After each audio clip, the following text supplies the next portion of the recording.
तो एक बार फिर आपका स्वागत है किसानों की इस पंचायत में, जिसमें हमारे साथ देश के अलग अलग हिस्सों से, खासकर उत्तर प्रदेश के अलग अलग जिलों से वो तमाम आंदोलनकारी मौजूद हैं, किसान नेता मौजूद हैं जो लंबे वक्त से संघर्ष कर रहे थे, केंद्र सरकार से मांग कर रहे थे कि इन तीनों कृषि कानूनों को वापस लिया जाए। और आज प्रधानमंत्री नरेंद्र मोदी ने देश को संबोधित किया, बड़ा ऐलान किया, तीनों कृषि कानूनों को रद्द करने का ऐलान किया। साथ ही साथ बताया साफ साफ कि संसद में भी इससे जुड़े जो कदम है वो उठाए जाएंगे।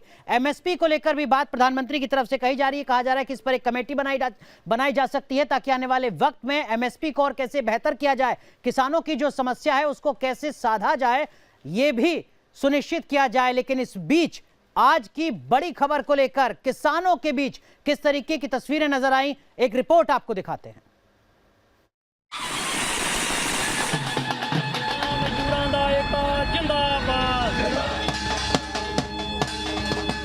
मोदी सरकार के फैसले से खिले किसानों के चेहरे खुशी से झूम रहे हैं। देश भर के किसान, जब तक दुखी किसान रहेगा, धरती पर तूफान रहेगा। हर तरफ जश्न का माहौल।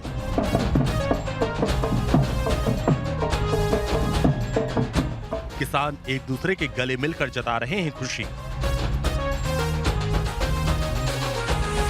कहीं पटाखे फूट रहे हैं, कहीं जलेबियां बांटी जा रही हैं, तो कहीं हवन हो रहे हैं। कृषि कानूनों की वापसी का जश्न ऐसे ही देश के कोने कोने में मनाया जा रहा है। कृषि बिल वापस होने की घोषणा के बाद जो गाजीपुर बॉर्डर है, यहाँ पर मिठाइयाँ बांटी जा रही हैं, जलेबी बांटी जा रही हैं, उसके अलावा हलवा बांटा जा रहा है और हवन भी हो रहा है। हम तस्वीरें आपको दिखाएंगे। ये हवन कुंड है, यहाँ पर जो किसान हैं इनका हवन पिछली काफ़ी देर से चल रहा है। और जैसे ही घोषणा की गई उसके बाद जो भी किसान इधर उधर थे वो सब गाजीपुर बॉर्डर पर इकट्ठा हो गए।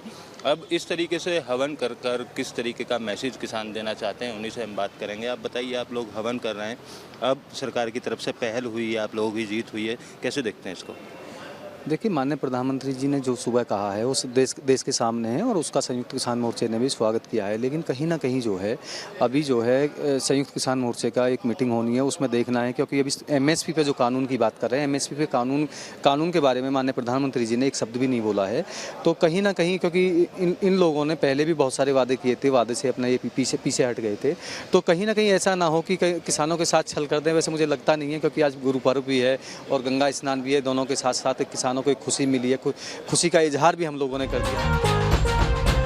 आतिशबाजी, हवन और जश्न की ये तस्वीरें गाजीपुर बॉर्डर की हैं। तीनों कृषि कानूनों को निरस्त करने की प्रधानमंत्री मोदी की घोषणा के बाद गाजीपुर बॉर्डर पर आंदोलन कर रहे किसान जश्न में डूब गए। वहां पटाखे फोड़े गए, हवन किया गया, जलेबियां बांटी गई, किसान जिंदाबाद के नारे लगाए गए, तो सरकार के समर्थन में भी नारेबाजी हुई। टिकरी बॉर्डर पर एक साल से आंदोलन कर रहे अन्नदाता भी खुशी से झूमते नजर आए। यहाँ किसानों ने एक दूसरे से गले मिलकर कानून वापस लेने का जश्न मनाया। खुशी से झूम रहे किसानों ने इस मौके पर जलेबियां भी बांटी।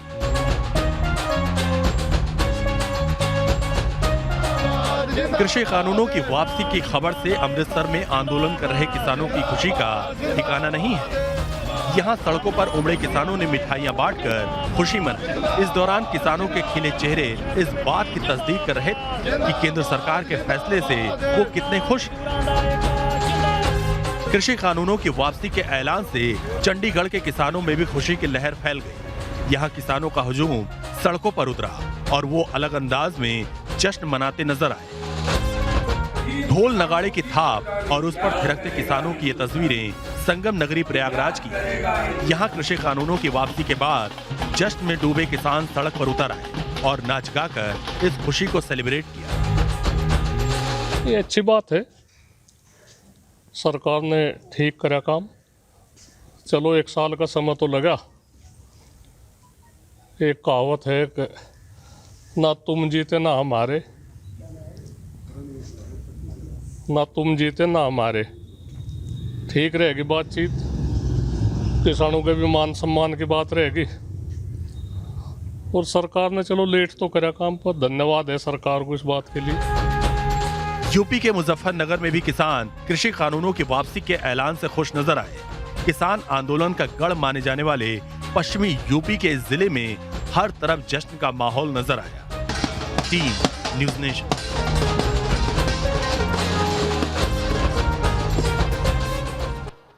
तो अभी आपने इस रिपोर्ट में एक बात सुनी, बड़े नेता हैं जो कह रहे थे, अभी आपने टिकैत साहब को सुना, वो कह रहे हैं कि ना हम हारे ना तुम जीते। ये बात सही है कि अभी जीत हार का निर्णय तो हम नहीं कह सकते, क्योंकि हमारे अभी आधे काम तो बाकी हैं। जब तक हमारी जो अन्य मांगे हैं, जैसे बिजली है, बिजली अमेंड बिल है, वो भी अभी बकाया है, उस पर तो अभी कोई बात हुई नहीं है, तो हम जीत का जश्न तो नहीं मना सकते। फिर हमारे शहीदों को अभी तक कोई मुआवजा नहीं मिला, जो 700 शहीद हुए हैं उन्हें मुआवजा भी मिलना चाहिए कि नहीं मिलना चाहिए, हम आप ही से ठीक है। तो दो बात, लेकिन एक बात आप मुझे बताइए कैप्टन साहब, आप अलीगढ़ से यहाँ पे डटे पड़े हैं, ये मामले को सुलझाने की कोशिश कर रहे हैं आप लोग या और ज्यादा बेवजह उलझाने की कोशिश कर रहे हैं? हम कहाँ इसको उलझाने की कोशिश कर रहे हैं। अब तक आप लोग कहते थे 3 कानून रद्द कर दो, कोई भी मंत्री आ जाएं बोल दें एक बार कि भाई ये कानून रद्द किए जाते हैं, मामला खत्म हो जाएगा। अब कह रहे हैं कि नहीं साहब, अब तो पहले एमएसपी होगा, बात तो कानून की हुई नहीं थी कभी। आंदोलन तो आपने 3 कानूनों से शुरू किया था ना? नहीं, पहले एमएसपी साथ ही थी, और जब 11वीं दौर की वार्ता हुई थी उस समय में एमएसपी के लिए बोला गया था एमएसपी को आप पहले लागू कर दो ताकि किसान के उत्पादन का सही मूल्य उसको मिल जाए। देखिए ये तो हो गया राजनीतिक बयान। अब ईमानदारी से बताइएगा, जैसे ही सरकार की तरफ से ये तीनों कानून लाए गए, ऑर्डिनेंस लाए गए, विरोध तो वहीं से शुरू हुआ ना। इन तीनों अध्यादेशों का ही विरोध था। तीनों अध्यादेश जो संसद में कानून बने उनको रद्द कर दिया, बात खत्म हो जानी चाहिए। ये आप क्यों उलझाने की कोशिश कर रहे हैं? भेड़ की खाल से ऊन को गर्मी में निकाल के और जाड़े में स्वेटर बना के उसी को पहना दिया जाए तो भेड़ क्या कहेगी, वाह बहुत अच्छा किया, क्योंकि मुझे ठंड से बचा लिया। ये सरकार ने ऐसा ही काम किया। काले कानून को थोप दिया हमारे ऊपर पहले, और थोपने के बाद फिर उसी को वापस लेने की तो बात खत्म हो जानी चाहिए। तो कैसे हो जाएगी? अरे जिसपे जो मुद्दा था, अब मुद्दा ही खत्म हो गया। हमारी काले कानून ना, काले कानून क्या, काले को कानून ही काले जिनको थोपा गया। मान ली मैंने आपकी बात, कानून अगर काले थे वो खत्म हो गए तो बात भी खत्म हो गई। अरे प्रधानमंत्री देश को संबोधित कर रहे हैं, गलत कह रहे हैं क्या? गलत कह रहे हैं। क्यों कह रहे हैं? क्योंकि उन्होंने सरेआम झूठ बोला है। उन्होंने इतने झूठ बोले हैं कि विश्वास किसान का कम हो गया। अच्छा चलिए, हमारे साथ कुछ बुजुर्ग लोग भी हैं। आप बुजुर्ग लोग भी हैं। देश के मुखिया प्रधानमंत्री देश को आके एड्रेस कर रहे हैं, संबोधित कर रहे हैं, क्या आपको लगता है कि वो गलत कह रहे होंगे? अब ये तीनों कानून रद्द नहीं होंगे, ये अभी भी चलते रहेंगे? क्या वाकई ऐसा मुमकिन है? अनुराग साहब, आप तजुर्बेकार आदमी हैं और गिने चुने पत्रकारों में आपका नाम आता है। कितनी बार देश के प्रधानमंत्री ने लाल किले से ऐलान किया, पार्लियामेंट से ऐलान किया कि 1 लाख करोड़ रुपया दिया जा रहा है उसके लिए। वो व्यवस्था फिर आपके और हमारे सामने कहाँ है? विकास को ढूंढ रहे लोग, विकास है कहाँ साहब? आप बताएं विकास। सर ठीक है, देखिए 2 मुद्दे अलग अलग हैं। ये जो बयानबाजी जिसका आप जिक्र कर रहे हैं, ये तो हर प्रधानमंत्री हर मुख्यमंत्री करते हैं, और लोग कहते हैं कि 1 रुपया ऊपर से जाता है और नीचे तक 20 पैसे पहुंचता है, वो अलग सिस्टम है। एक मुद्दे को लेकर, किसानों के 3 कानून को लेकर प्रधानमंत्री देश को संबोधित करते हैं, पूरा देश पूरी दुनिया ने सुना है, देखा है प्रधानमंत्री को। आपको लगता है कि वाकई ये गलत होगा? ऐसा नहीं है, ये झूठ बोला जा रहा है, कानून अभी भी चलते रहेंगे? कानून अभी भी चलते रहेंगे। ये क्या है, आपने देखा होगा अभी 10-15 दिन पहले कानून मतलब अभी भी चलते रहेंगे, भले ही पीएम ने बोल दिया हो। ये देखिए आपके सामने लोकसभा में पास हुआ ना। हाँ, पिछले साल लोकसभा में पास हुआ महामारी के टाइम में। ठीक है, नहीं मैं ये कह रहा हूँ कि प्रधानमंत्री ने कह दिया, उसके बाद भी आपको लगता है कि कानून चलते रहेंगे? ये कोई भरोसा नहीं है। ठीक है, ये भरोसे का संकट है क्या? क्या वाकई ऐसा हो सकता है कि एक देश के मुखिया पूरी दुनिया के सामने आकर बोल रहे हैं कि कानून रद्द किए जाते हैं, उसके बाद भी आप लोग सवाल खड़ा कर रहे हैं कि नहीं साहब अभी भी ऐसा हो सकता है? नहीं अनुराग जी, मुझे लगता है कि प्रधानमंत्री का पद संवैधानिक पद है और बहुत गरिमा वाला पद है। अगर आदरणीय प्रधानमंत्री जी ने आज पूरे राष्ट्र के नाम संबोधन में कहा है तो मुझे लगता है कि इसमें कोई छुपी हुई चाल नहीं हो सकती। तो आप समझाइए एक बार कैप्टन साहब। फिर भी मैं ये कह दूं, क्योंकि एक बार कैप्टन साहब को भी बताइए ना ये बात, नजरों में नजरें डाल के। अगर प्रधानमंत्री ने कह दिया तो कानून रद्द।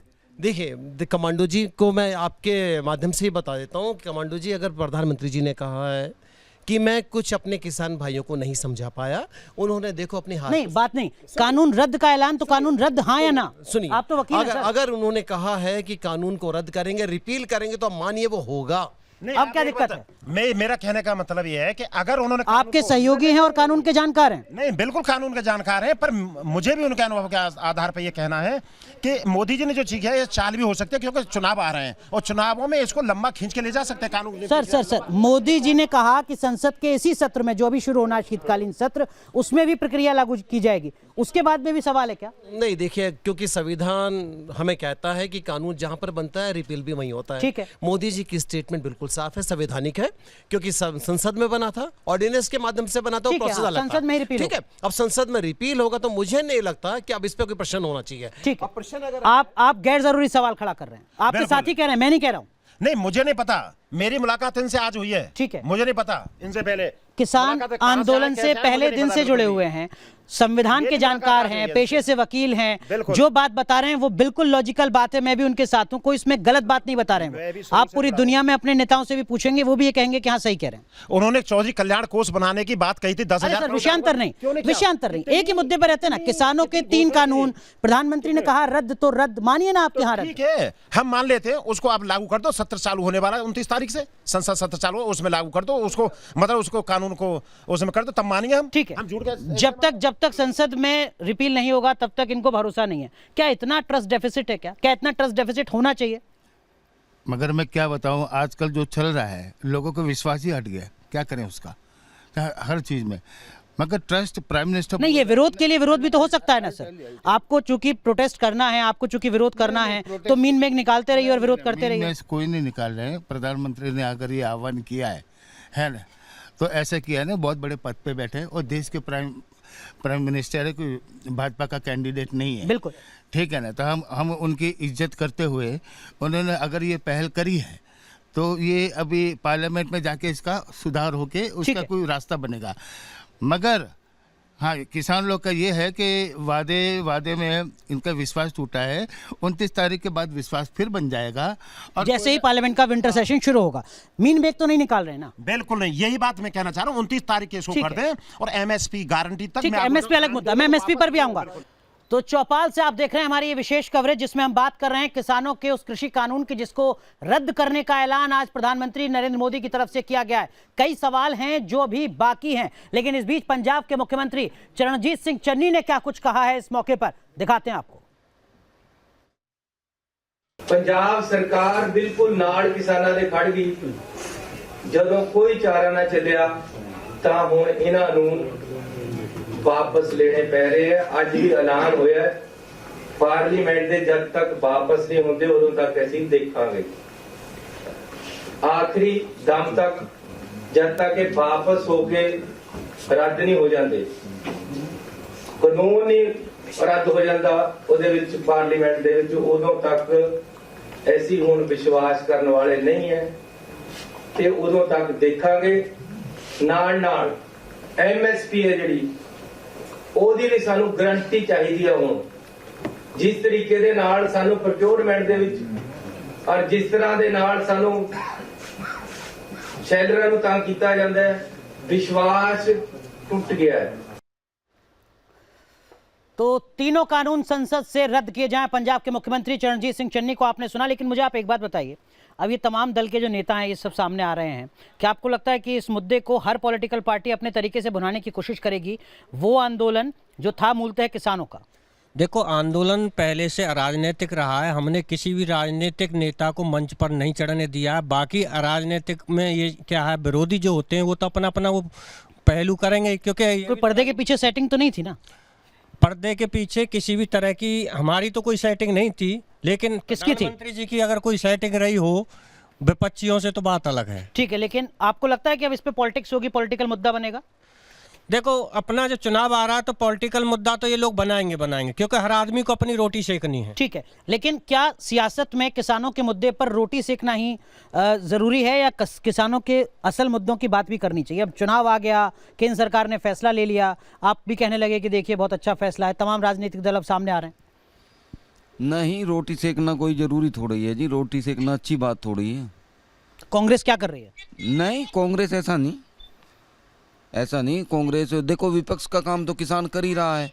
अब जब विपक्ष नहीं रहा तो क्या करेंगे? विपक्ष तो उन्होंने खत्म कर दिया, अब किसान विपक्ष में है। तो विपक्ष कांग्रेस के साथ है या कांग्रेस किसान के साथ? नहीं, कांग्रेस कोई आपस में सेटिंग नहीं, किसान किसी के साथ नहीं है ना। कोई उसको ये सोचे हमें किसान तुम्हारे साथ होगा या तुम्हें वोट देगा, कोई नहीं है। ठीक है, एक आखिरी रिएक्शन आपसे, क्या आपको लगता है कि इस मुद्दे पर गैर जरूरी पॉलिटिक्स भी अब होगी जो नहीं होनी चाहिए? ज़रूरी है और वो होगी भी, क्योंकि इलेक्शन आ रहे हैं। इसमें तो हम और आप सभी लोग जानते हैं कि इस समय जो दायरा चल रहा है, 5 राज्यों में चुनाव हैं और 5 राज्यों का मतलब है हर जगह कहीं ना कुछ करना है। ये सुबह सुबह जो एक अनाउंसमेंट आई, मोदी जी आए, कभी रात को आते हैं, कभी दिन में आते हैं, सुबह आए और उन्होंने एक कानून कहा जी मैंने हटा दिया है। भाई हम आपसे भीख नहीं मांग रहे हैं, ये हमारा हक था, आपने ज़बरदस्ती थोपा, आपने वापस लिया, लेकिन किसानों को क्या दिया? ठीक है, ये सवाल है कि किसानों को क्या मिला। बहुत संक्षेप में 10 सेकंड, मीन मेघ नहीं निकाली जाएगी, मुद्दे को सुलझाया जाएगा। हाँ बिल्कुल, मुद्दे सुलझाने के लिए बैठे हुए हैं हम लोग। हम चाहते हैं, एक साल से हमें कोई शौक थोड़ी ना यहाँ बैठे रहेंगे हम अपने घर बार को छोड़ के सर्दी और गर्मी में यहाँ पे तपते हुए और सर्दी में ठंड। कोई पॉलिटिक्स नहीं, कोई चुनाव नहीं लड़ेगा, कोई पॉलिटिक्स नहीं, कोई चुनावी मुद्दा नहीं, कुछ नहीं। हमारी अपनी समस्या नस्ल फसल की लड़ाई की समस्या है हमारी। ठीक है चलिए, तो 2022 का विधानसभा चुनाव है यूपी में और जो तमाम चेहरे यहाँ पर दावे कर रहे हैं कि ये कम से कम पॉलिटिक्स में नहीं उतरेंगे, इंतजार करते हैं। एक छोटा सा ब्रेक यहाँ पर ले रहे हैं इस खास पेशकश में, बस इतना ही, लेकिन आप बने रहिए न्यूज नेशन के साथ।